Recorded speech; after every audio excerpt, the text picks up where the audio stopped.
Vale, después de haber visto el vídeo de la Edad Media en 10 minutos, que lo tenéis que ver si no lo habéis visto, tenéis aquí un escrito en el que aparecen las principales características de la Edad Media. Voy a hacer un repaso muy somero porque en el vídeo están la mayoría de estas cuestiones bastante bien explicadas. Bueno, la Edad Media sería un largo periodo de tiempo, de unos 1000 años, que transcurriría entre la caída del Imperio Romano, en el año 476, y luego la caída de Constantinopla en el siglo XIV. Se considera que la Edad Media acaba en el siglo XIV, en el siglo XV, perdonad. La Edad Media acaba en el siglo XV y se puede tomar como fecha la llegada de Colón a América, o bien la caída de Constantinopla o la invención de la imprenta. Las tres cosas pasan en el mismo siglo, en el siglo XV.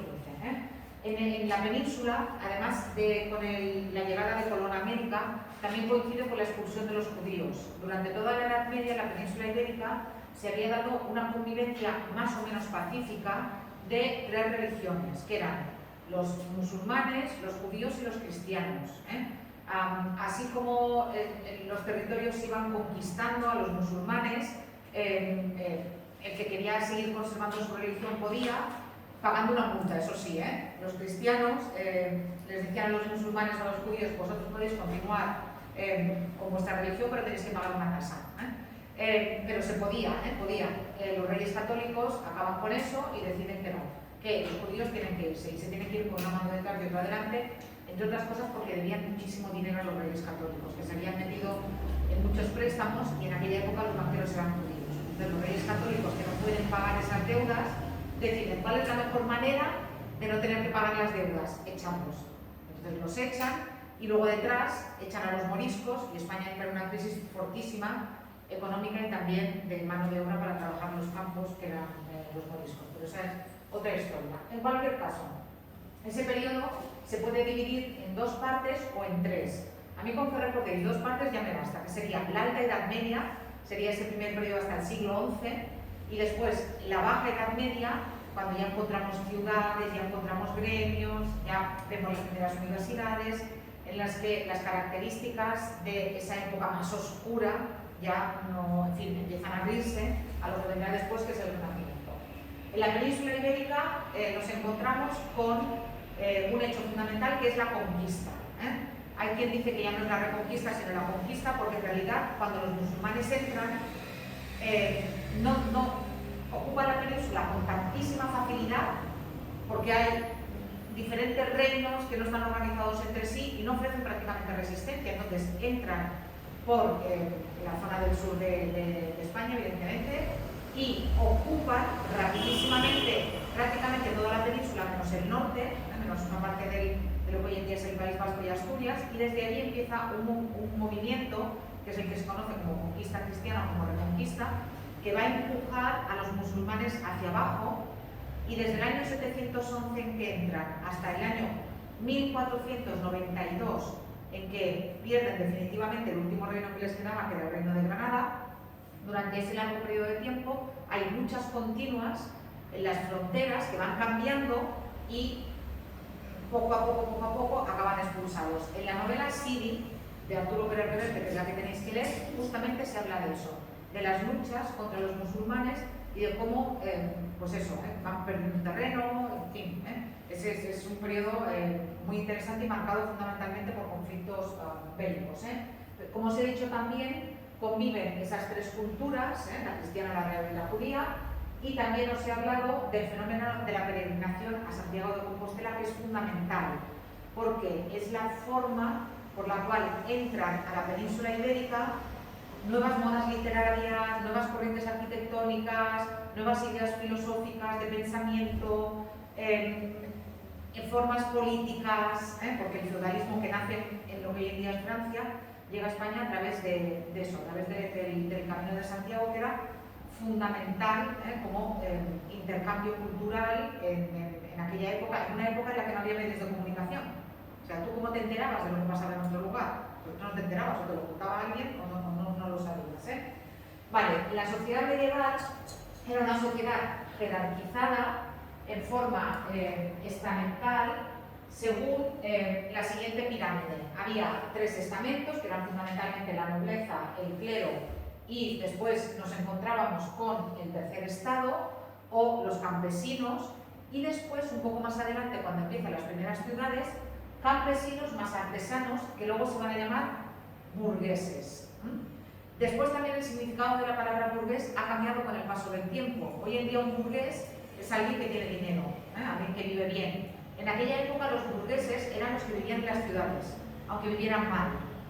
El castillo, originalmente se llama castillo, pero luego se llama burgo. Y entonces los que viven en esos burgos son los burgueses. Cuando esos castillos crecen mucho y se ponen murallas y las murallas son cada vez más grandes, se acaban convirtiendo en ciudades. Y de ahí viene la palabra burgués. Pero para eso tendremos que esperar hasta el siglo XII-XIII, que es cuando empiezan las primeras ciudades medievales. ¿Qué más? El feudalismo establecía unas relaciones de vasallaje, que eran básicamente: yo soy tu señor, te voy a dar protección y también voy a administrar justicia, y a cambio tú bien vas a poner tu ejército, si tienes ejército, para mí, y si eres un campesino, lo que vas a hacer es trabajar mis tierras. Las tierras no van a ser tuyas, las tierras van a ser mías, pero el fruto que tú saques de las tierras va a ser para ti, excepto los impuestos que no vas a tener que pagar a ti. Y los campesinos pagaban impuestos a los señores y también a la iglesia. Los impuestos a la iglesia se llamaban diezmos, porque era una décima parte de todo lo que el campesino obtuviera durante aquella época. Era muy dura la vida de los campesinos, si había malas cosechas, si había guerras y los llamaban a luchar. Claro, quien cultivaba el terreno, era muy dura la vida durante la Edad Media. A nosotros nos parece eso, los caballeros y las armaduras y todo eso, pero era una vida durísima. Y por eso me interesa tanto que leáis la obra de Pérez Reverte, porque se ve muy bien todo eso. Incluso hasta para los nobles, incluso hasta para los caballeros, la vida era muy dura. No era esta imagen idealizada que a veces nos dan las películas. ¿Y cómo era la literatura medieval? Perdonad, una idea más, muy importante: la sociedad era teocéntrica. Teocéntrica significa que Dios era el centro de la vida. Los campesinos solamente tenían libres los domingos por la mañana. ¿Por qué? Porque era cuando iban a la iglesia. Y, como dice el vídeo, soportaban esas condiciones de vida tan malas porque pensaban que cuanto más sufrieran aquí, mejor iban a vivir en la otra vida. Entonces, es normal, fijaos, bienaventurados los que padecen, porque de ellos será el reino de los cielos, bienaventurados los enfermos, tal. Entonces, esa idea de que esta vida es un valle de lágrimas y cuanto peor lo pase aquí, mejor voy a tener allí, en el más allá, vertebra toda la sociedad medieval y explica por qué los campesinos no se levantaban contra los señores. No tenían armas tampoco, pero bueno, eran muchos más, y explica muchas cosas de las que pasaron durante aquella época. ¿Cómo era la literatura medieval? ¿Qué características tenía la literatura en aquella época? Era muy diferente a la literatura que nosotros tenemos hoy en día y a lo que nosotros entendemos hoy en día por literatura. En primer lugar, la literatura era de transmisión oral. Poquísima gente sabía leer y escribir, y los poquitos que sabían leer y escribir eran clérigos. Era muy normal que incluso los nobles tampoco supieran leer y escribir, y tenían a alguien que les escribía y les leía. O sea, eso no, sobre todo durante la Alta Edad Media, había parte de la nobleza que consideraba que era afeminado saber leer y escribir. Y entonces tenían a un clérigo de confianza que era el que les leía y el que les escribía los documentos. Luego ya más adelante sí que van a aprender a leer y a escribir, pero sigue siendo una minoría de la población. Más del 90% de la población, mucho más del 90%, probablemente más cerca del 95% que del 90%, no sabían leer ni escribir. ¿No tenían literatura? Claro que tenían literatura. ¿De qué manera? Oral.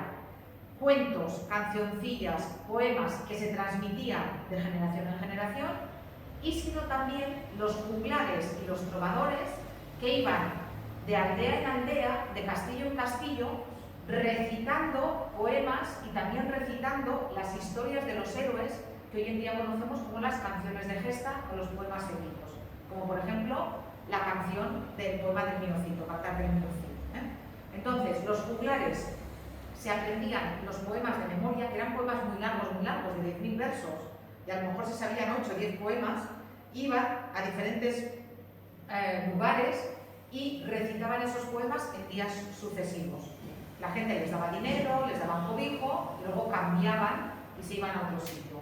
Muchas veces, además, los juglares y juglaresas, porque se sabe que hubo mujeres también que se dedicaban a esto, llevaban con ellos un niño pequeño que se iba aprendiendo de memoria esos textos para luego, cuando ya fuera un poquito mayor y pudiera vivir por su cuenta, recitar esos poemas también de memoria. Por tanto, incluso veréis que lo que ha llegado hasta nosotros por escrito, que es una ínfima parte de la literatura que nosotros sabemos que hubo durante la Edad Media, porque la mayoría se ha perdido, incluso lo que se ponía por escrito tiene marcas de oralidad.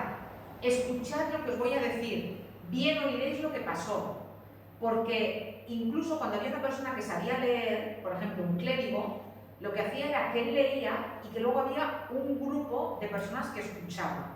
Entonces, la literatura era fundamentalmente oral, no estaba concebida para ser leída individualmente, sino en todo caso para ser leída para grupos de gente y fundamentalmente para ser escuchada. ¿Sí? Vale, otra característica fundamental era que la literatura medieval era anónima. No conocemos el nombre del autor del poema del Miocid, no conocemos el nombre del autor de la Chanson de Roland, que es como el poema del Miocid en Francia, ni el de Beowulf, que sería como el poema del Miocid, pero en Inglaterra. ¿Por qué? Porque normalmente las obras eran creación de varias personas. Alguien se lo inventaba, luego yo lo reformaba, luego añadía un pasaje que me gustaba o quitaba otro, y no existían ni los derechos de autor, ni esa concepción de lo que yo he escrito es mío y no me lo puede tocar nadie. Pero el CID existió, ¿no? El CID existió, sí, de esto hablaremos. El CID existió, sí. Pero lo que se cuenta en el poema del Miocid probablemente es ficción. Lo que se cuenta en el poema probablemente no pasó como se cuenta en el poema, pero él sí que existió. Sí, hay documentos segurísimo que existió. Tenemos fecha de nacimiento, de muerte, sí que existió segurísimo. En cualquier caso, lo que os decía, cuando un juglar iba a recitar a un sitio, os podéis imaginar, a veces se quedaba sin memoria y entonces improvisaba. A veces, según el público que tenía, adaptaba el texto. Si tenía mucho público masculino, probablemente alargaría las escenas de guerra. Si tenía mucho público femenino, probablemente daría más importancia a los aspectos más humanos de los héroes. Entonces, las obras eran en realidad creaciones colectivas. Alguien se había inventado algo y luego se iba reformando y se iba rehaciendo. No existía lo de ahora de los derechos de autor, ni yo soy conocido. Para conocer el primer nombre de un autor en castellano, hay que esperar al siglo XIII a un autor que firmaba como Gonzalo de Berceo, porque nació en una población que se llamaba Berceo, era un monje, y entonces él firmaba como Gonzalo de Berceo. Ese es el primer autor de nombre conocido que hay en castellano. El resto, los anteriores, no firmaron porque no tenían esa impresión de que las obras eran suyas y tenían que firmarlas. Por otra parte, es muy importante la finalidad didáctica o moralizante de las obras. Las obras pueden tratar fundamentalmente de temáticas bélicas, de guerra, de temáticas religiosas, luego también con el amor cortés en la poesía vamos a ver temática amorosa, pero en el fondo siempre está la finalidad didáctica o moralizante, es decir, el texto tiene que servir para transmitir algo, para transmitir valores, que pueden ser valores religiosos o que pueden ser valores de, por ejemplo, identidad nacional. ¿Para qué servían los héroes de la época medieval? Para que en una época en la que no hay estados, en la que no hay medios de comunicación, en la que tú no te puedes identificar con unos valores, si tú tienes un héroe que es de los tuyos, yo soy castellano como el Cid, y yo comparto sus valores, y él es un modelo de virtud. Entonces, si yo quiero ser bueno, tengo que parecerme a él. Entonces, los héroes de los cantares de gesta ayudaban a constituir esos modelos de comportamiento moral y vertebraban una especie de conciencia nacional cuando no había naciones como las conocemos hoy en día. ¿Sí? Aparte de todo eso, otra característica muy importante en la literatura medieval es que la inmensa mayoría de la literatura medieval es en verso. El poema del Miocid está escrito en verso. ¿Sabéis la diferencia entre el verso y la prosa, no? La prosa es la forma normal de escribir y de leer. Lo que yo estoy diciendo ahora es, la prosa es, lo que yo estoy haciendo ahora es la prosa. Yo hablo en prosa y yo escribo normalmente en prosa. Pero si yo recito un poema que tiene métrica, que tiene rima, lo hago en verso. La literatura medieval es en verso, por dos razones. La primera razón es porque de esa manera los autores se despegaban de la lengua cotidiana. La lengua cotidiana, la forma normal de hablar, era en prosa, y la lengua literaria tenía que ser diferente de la lengua cotidiana, ¿cómo? Utilizando el verso. Esa es la primera razón. Pero la razón más importante no es esa. La razón más importante es mnemotécnica, de memoria. Es mucho más fácil memorizar textos en verso que en prosa. Pensad en los niños pequeños, en Navidad. Lo primero que se aprenden es una poesía cortita. No se aprende un texto en prosa. Entonces, el verso es más fácil de recordar y esa también es una de las características fundamentales que nos llevan a pensar que cuando los autores eligen el verso, lo eligen por esas dos razones. Por tanto, vuelvo a repetir, esas 4 características son importantísimas porque son la base de la literatura medieval. Para el próximo día, estaría bien que vierais este vídeo de aquí de la literatura medieval, que veréis que ya se os va a hablar de la literatura medieval castellana y va a introducir muchos de los conceptos que yo os voy a explicar el martes. ¿De acuerdo? ¿Sí? ¿Para ese vídeo? ¿Sí?